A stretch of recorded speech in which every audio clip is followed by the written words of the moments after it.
룻기서를 보고 있죠. 이제 룻기 본래 히브리 성경에는 사사기와 룻기가 같이 한 권의 책으로 묶여 있습니다. 그래서 사사기 16장에서 이제 사사 중에 삼손 이야기로 끝이 납니다. 16장에서. 근데 17장, 19장 여기에 보면 이제 다른 이야기들이 이제 나오죠. 근데 그 이야기들의 특성이 다 베냐민 지파와 관련된 이제 이야기들입니다. 이 룻기도 마찬가지입니다. 그래서 특별히 이 세 이야기 17장, 19장 또 이어서 룻기까지 이게 베냐민 지파 그것도 또 유다 지파 이야기도 있고 그러면서 이 세 이야기의 공통점이라고 한다면 베들레헴과 다 연관이 있습니다. 베들. 그래서 이 세 개 이야기를 룻기를 포함해서 이제 베들레헴 삼부곡 이렇게 이름을 붙여서 부릅니다. 베들레헴에 얽힌 세 개의 이야기. 따라합시다. 베들레헴 삼부곡. 그러니까 베들레헴 삼부곡 중에 세 번째 이야기가 룻기 이야기입니다. 근데 이 세 개의 이야기는 베들레헴이 이제 다윗의 동네죠. 소위 다윗의 동네. 거기에 다윗도 태어나지만 거기서 누가 태어나요? 우리 구주 예수가 태어나죠. 네. 그래서 이 다윗의 동네 베들레헴과 얽혀 있는 이 세 개의 이야기의 그 숨어 있는 의도는 뭐냐면 사울과 사울에게 속해 있는 사람들은 베들레헴에 치욕을 가져왔지만 다윗이 속해 있었던 유다 지파 그리고 다윗과 관련된 사람들은 베들레헴에 영광을 가져다 주었다. 그게 이제 숨겨진 의도예요. 그래서 이 베들레헴 삼부곡은 이제 룻기 이후에 이어지는 사무엘기부터 다윗 이야기가 본격적으로 전개가 되죠. 그러면서 다윗 왕국의 당위성, 다윗 왕국의 왜 사울을 패하고 다윗을 세웠느냐 이 논쟁이 계속되잖아요. 그래서 다윗 왕국의 정통성 그리고 당위성을 은근히 입증하는 그런 저자의 숨은 의도가 깔려 있음을 보게 됩니다. 그게 소위 베들레헴 삼부곡에 관련된 이제 이야기입니다. 이 유대인들이 여러분 이스라엘의 3대 절기가 뭐죠? 기억나시죠? 기억나시나요? 봄에 뭐가 있죠? 유월절. 여름이 시작할 때 뭐가 있죠? 맥추절. 맥추절. 그 다음에 가을에 뭐가 있어요? 수장절. 이게 뭐예요? 우리는 추수감사절이라고 그러죠. 이제 물론 이스라엘은 보리와 밀이 주식이기 때문에 우리는 벼농사가 쌀농사가 주식이잖아요. 그래서 가을에 추수가 더 큰 것처럼 우리는 느껴지는데 이스라엘은 여름에 추수가 더 커요. 그러니까 맥추절이 큰 거예요. 그리고 가을에는 이제 특별히 포도나무 또 무화과나무, 종려나무 이런 열매들을 거두는 그게 오히려 더 의미가 있는 이게 가을의 추수예요. 열매, 과일을 거두는 게 곡물은 여름에 거두는 이 맥추절이 더 의미가 있는 이스라엘은 일절 벼농사를 안 짓기 때문에 그렇습니다. 쌀 한 톨 안 나와요 거기는. 물이 없어요. 그런 벼농사를 지을 수 있는 물이 없어요. 이런 3대 절기 때에 이제 읽혀지는 이제 성경책이 있습니다. 두루마리 책들, 이제 메기로스라고 이름 붙여진 책들이 있습니다. 메기로스를 명절 때 유대인들이 사방에서 디아스포라들까지 다 예루살렘에 모여서 그들이 명절 때 읽었던 책, 그게 아가서, 두 번째는 에가, 예레미야 에가서, 그리고 세 번째 전도서, 그리고 에스더서, 그리고 룻기예요. 메기로스 중에 5권의 메기로스 중에 이가 여자 이름으로 된 책이 2권이나 들어가 있어요. 놀랍죠? 구약 시대의 그 놀라운 일이죠. 그래서 에스더서와 그 중에서도 이방 여인, 이 룻기가 들어가 있다는 게 놀랍습니다. 그래서 룻기를 유대인들이 가장 그 귀히 여기는 명절 때, 3대 명절 때, 유월절, 맥주절, 수장절 때 온 유대인이 함께 모여서 읽었던 책이 바로 이 아름다운 룻기예요. 그러니까 우리가 룻기를 보면서 정말 많은 은혜를 받는 거예요. 룻기처럼 아름다운 책이 있을까? 룻기를 읽다 보면 단편 소설을 읽는 것처럼 그렇게 애틋하고 목가적이고, 그러면서 이렇게 처음에 고난으로 시작하지만 그것이 점점 변해가지고 아름다운 축복으로, 그리고 여기에 등장하는 모든 인물들이 왜 그렇게 애틋한지, 그 한 사람 한 사람의 그 인물의 그 모습들이 다 그렇게 애틋하게 다가오는, 그들은 입만 열면 축복을 하고, 그래서 아름다운 가정을 이루어가는, 그리고 주변에 등장하는 그 등장인물들, 마을 사람들의 모습이 또 그려지는데, 그 마을 사람들까지도 왜 그렇게 우리가 어렸을 적 시골에서 경험했던 훈훈한 시골 이야기, 시골 민심이 가득히 그렇게 들어있는 듯한, 이게 룻기예요. 참 아름다운 책이 룻기입니다. 우리가 룻기를 보면서 우리가 룻기를 대할 때마다, 룻기를 읽을 때마다 이 말씀이 우리에게 주는 그 훈훈한 감동들, 이런 걸 우리가 깊이 느끼면서 이렇게 말씀을 대했으면 좋겠습니다. 우리가 지난번에 1절로 5절을 보면서 인생의 흉년이 들었을 때 가나안 땅에도 흉년이 온 거예요. 젖과 꿀이 흐르는 하나님이 허락하신 그 가나안 복지, 그 가나안의 삶에도 흉년이 온 거예요. 그러니까 우리가 예수 안에서 예수를 잘 믿고 주님 품 안에 있어도 힘들고 어려운 흉년이 올 때가 있다 이거예요. 신앙의 흉년이 오고, 재정의 흉년이 오고, 인간관계의 흉년이 오고, 이래저래 어려운 순간들이 찾아옵니다. 주님을 잘 섬겨도 그래요. 때로는 꼭 못 섬겨서 오는 게 아니에요.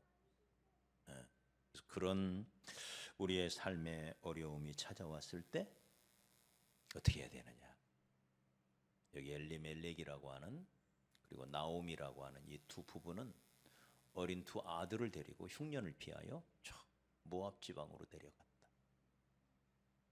이방으로 내려간 거, 이방으로 흉년을 피해서. 그 결과 오늘 13절에 룻이 고백하는 것처럼 하나님의 손이 나를 쳤다. 그럼 어떤 경우에도 주를 가까이 하시기 바랍니다. 할렐루야. 네, 어떤 어려움이 찾아온다든지 시험거리, 원망거리, 낙심거리가 찾아오면 하나님이 나를 가까이 부르시는구나 이렇게 생각해서 더 주께 가까이 나아가고 예배의 자리에, 기도의 자리에, 은혜 받는 자리에 더 가까이 나아가는 그런 계기로 삼으시기를 바랍니다. 힘들고 어렵다고 주저앉아 버리고 양식이 없다고 해서 흉년이 들었다고 해서 가나안 땅에서 하나님이 가지 말라고 하는 이방의 땅, 세상적인 방법이다 이 말이. 이것은 세상적인 방법을 찾고 육신의 방법을 찾고 육신의 안일함을 추구하고 마귀가 좋아하는 거죠. 그래서 그렇게 주를 멀리하고 세상 길로 갔을 때 처음에는 아무 일도 안 일어났어요. 처음에는 아무 일도 안 일어난다고 그게 좋은 게 아니에요. 아무 일도 안 일어났어요. 처음에. 그런데 세월이 가면서 어느 날 남편이 시름 앓다가 남편이 죽었어요. 빨리 깨달아야 되는데 설마 하나님이 치셨겠어. 그러다가 큰아들이 또 시름시름 앓다가 큰아들이 죽었어요. 빨리 돌아와야 되잖아요. 하나님이 부르시는 사인인데 그래도 그냥 눌러 앉은 거예요. 그러다가 둘째 아들마저 죽어버렸어요. 그리고는 과부 셋만, 시어머니 과부, 큰 며느리 과부, 작은 며느리 과부 셋만 덩그러니 남았습니다. 그 사람이 빨리 깨닫는다는 게 그렇게 중요합니다. 근데 빨리 깨닫지를 못한 거예요. 그러다가 잠시 머무르려고 갔는데 흉년만 피하면 빨리 와야지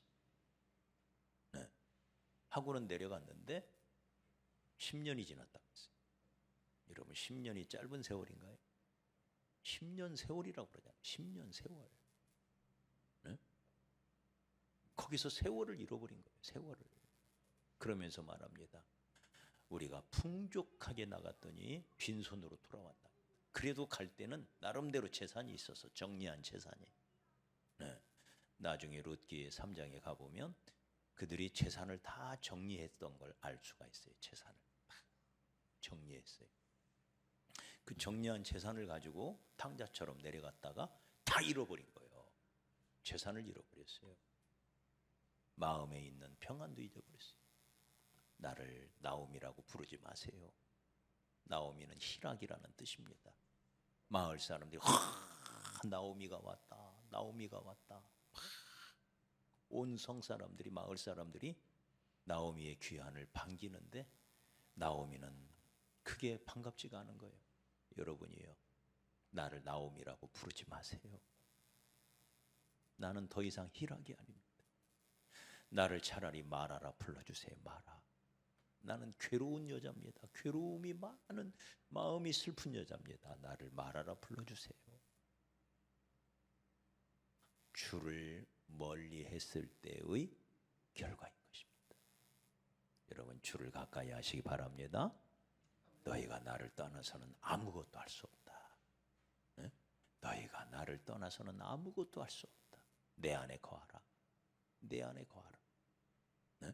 내 안에 거하면 너희가 풍성한 열매를 맺을 것이니 내 안에 거하라.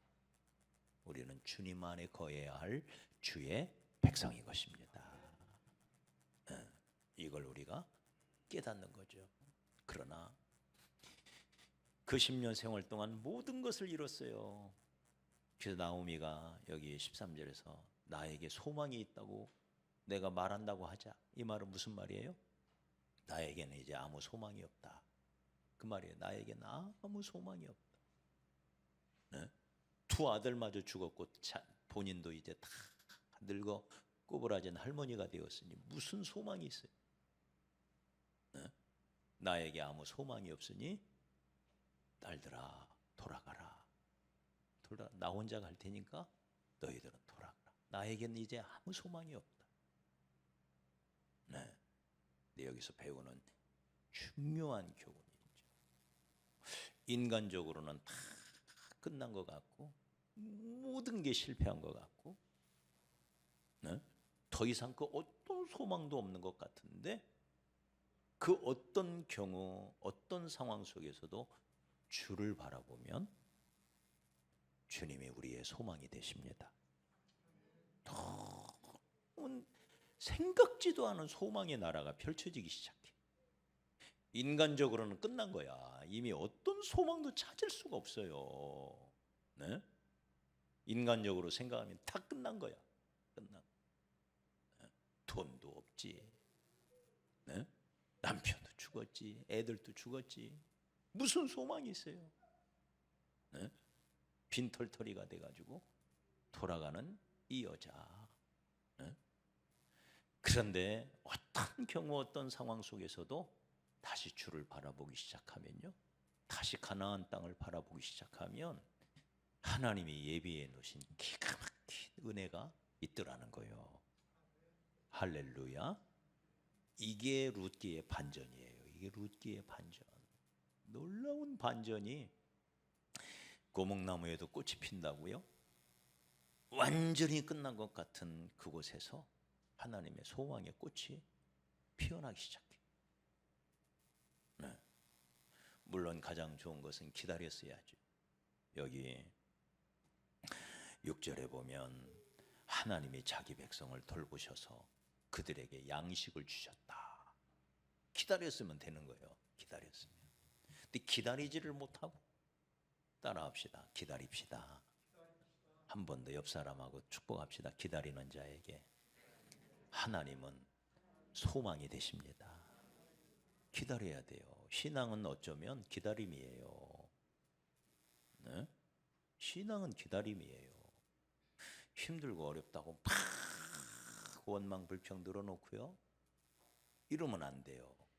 묵묵히 참고 기다리다 보면 또 하나님이 쫙 회복시켜 주시고, 네? 화를 변하여 복으로 갚아주시는데 이걸 못 기다리는, 이걸 네? 때가 되면 하나님이 속히 이루시는 그 하나님이심을 바라보고 기다려야 되는데, 오늘 새벽에도 나눴지만 요셉이 보디발의 가정에 노예로 팔려가고 깊은 애굽의 감옥에 던져졌을 때 그의 꿈도 감옥에 갇힌 줄 알았어요. 무슨 꿈을 꿀 수가 있어요? 어려서부터 꾸었던 그 찬란한 꿈, 감옥 안에서 무슨 꿈을 꿔요? 네? 꿈도 갇혀버린 줄 알았어요. 다 끝난 줄 알았어요. 그런데 하나님은 그 안에서 역사하기 시작하잖아요. 맞아요? 그래서 기다려야 돼. 귀참고 기다렸더니 하나님께서 어쩌면 요셉이 네, 노예로 팔려가고 감옥에 갇히고 네? 그것이 꿈을 이루는 하나님의 방법 안에서의 과정이었어요. 그게.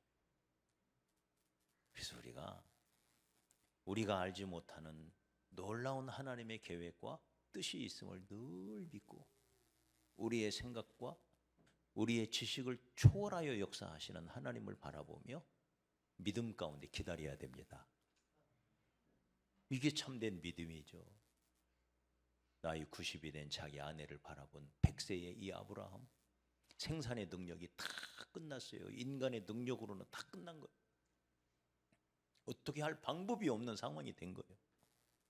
근데 하나님은 그때부터 시작하잖아요. 맞습니까? 네? 그때부터 시작하잖아요. 그래서 우리는 그럼에도 불구하고 역사하시는 하나님, 그 하나님을 의지하며 나아가야 할 줄 믿습니다. 주를 바라보면 언제나 희망이 생기고 주를 바라보면 끝난 것 같은 그곳에서 소망의 꽃이 피어나기 시작한다는 거 우리가 기억하고, 결국 나오미는 다 끝난 줄 알았더니 다윗의 할머니가 되잖아요. 네? 다윗 가문의 시작이 여기서 시작이 되는 거예요. 위대한 다윗 가문의 출발이 여기서 시작이 되는 거예요. 그러니 비전의 시작이라 할 수가 있는 거죠. 성경에 나오는 최고의 명문가가 있다면 다윗 가문 아닙니까? 맞아요? 다윗 가문보다 뛰어넘는 명문가가 있나요? 네? 우리 하나님도 다윗에게 약속을 하셨어요. 네 왕국과 네 왕조와 네 왕위가 세 가지입니다. 왕국, 왕조, 왕위가 영원히 계속돼.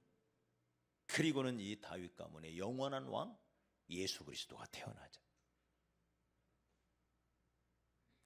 이런 위대한 명문가의 시작이 오늘 이 룻기인 것입니다.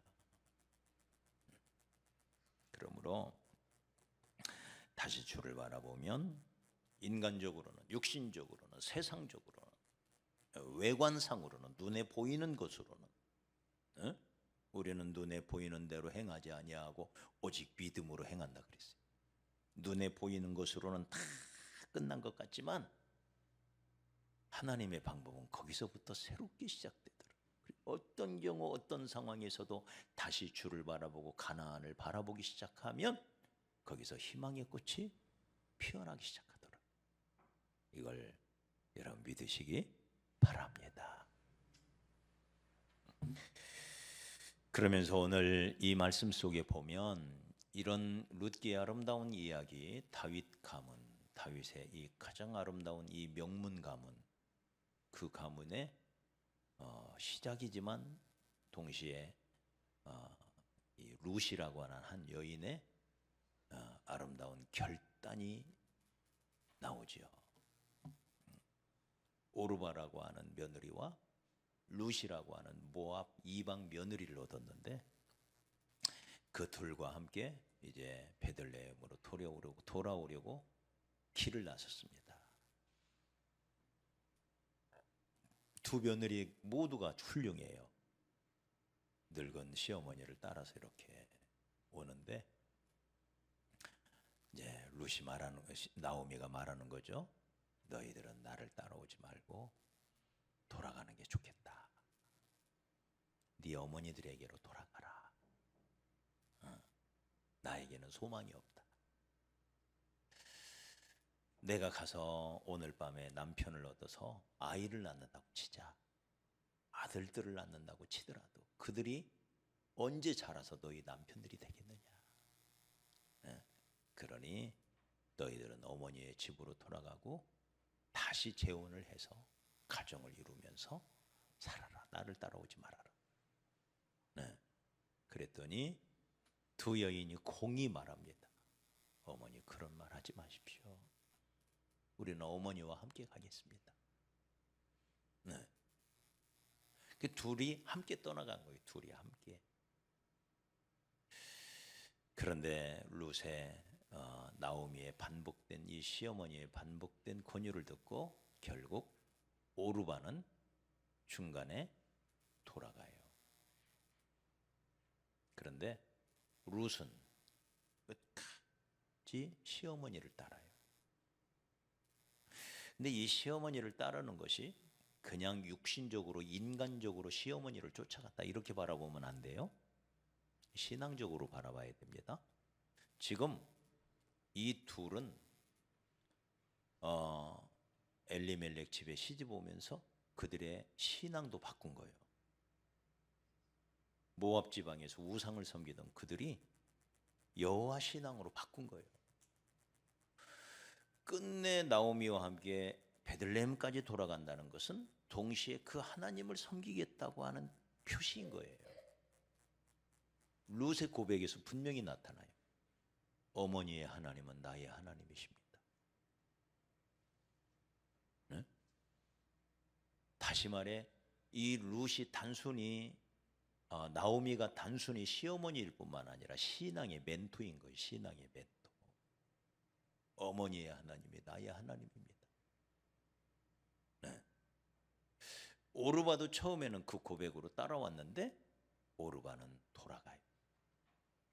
옛 모압으로 옛 우상으로 돌아가는 거예요. 그러니까 오르바는 처음에는 잘 가다가 중간에 포기한 사람을 상징합니다. 중간에 어려움이 있다고 어떤 일이 있어서 중간에 포기한 사람, 중간에 중단한 사람. 말이 어렵네요. 자꾸, 네? 가다가 중간에 포기한 사람. 이게 오르바예요. 근데 룻은 끝까지 쫓아갑니다. 이걸 가리켜서 여기 18절에서는 그가 하나님 앞에서 굳게 결심한 것이었다. 그렇게 표현하잖아요. 그의 결심을 보고 더 이상 나오미도 말하지 않고 룻이 돌아옵니다. 여러분, 우리가 하나님을 섬기고 하나님을 바라보며 하나님만 의지하기로 결심을 하되 굳게 하시기 바랍니다. 중간에 오르마처럼 포기하여 돌아가는 일이 없기를 바랍니다. 끝까지 가야 돼요. 신앙이라고 하는 것은 처음에 중간에 아무리 잘해도, 네?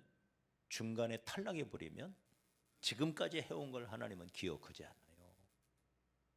마지막까지 완주하는 사람에게 하나님은, 끝까지 죽도록 충성하는 사람에게 하나님은 생명의 면류관을 예비해 놓는 것입니다. 믿으시기 바랍니다. 네?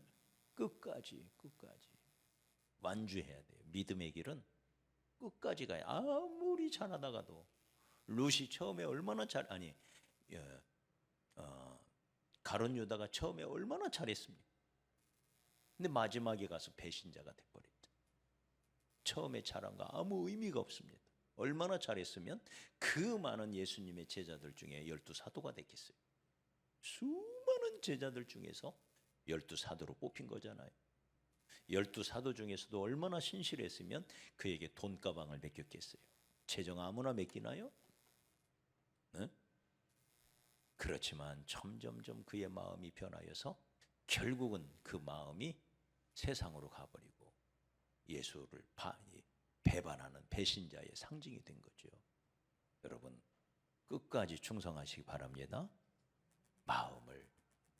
우리의 마음을, 우리의 태도를 잘 유지해가는 게 그렇게 중요합니다. 그렇게 한결같이. 그래서 초심을 잃지 말라는 얘기가 그래서 있는 거예요. 얼마나 많은 사람들이 중간에 변해가는지 몰라요. 초심이, 그 충성됨이 조금씩 어긋나고 그러면서 가룟 유다의 길로 가는 거예요. 그래서 여러분, 끝까지, 그래서 이게 결심인 거예요. 룻이 그걸 보여주는 거예요. 끝까지 그 결심을 유지하고 지키니까 결국 이 룻을 통해서, 네, 위대한 역사가 이제 시작이 되어가는 거죠. 그래서 사랑하는 여러분, 오르바는 중간에 그의 어머니에게 입을 맞추고 갔다 그래요. 이별의 입맞춤이죠. 이별의 입맞춤. 가룟 유다가 배신의 입맞춤을 하고 예수님을 팔아먹은 것처럼, 네, 이 오르바도 이별의 입맞춤을 하고 옛 신에게로, 어머니에게로 단순히 돌아간 게 아니에요. 옛 신에게로 돌아간 거예요. 네. 우리는 끝까지 우리 하나님 앞에서 우리 마음을 잘 지키고 보존해서 하나님 앞에 신실한 자로, 우리의 자세나 우리의 태도가 흐트러짐이 없이 언제나 진실하고 정직하게 충성스럽게 하나님 앞에 서는, 그리고 교회 앞에 서는, 네, 그런 우리의 신앙 되기를 주의 이름으로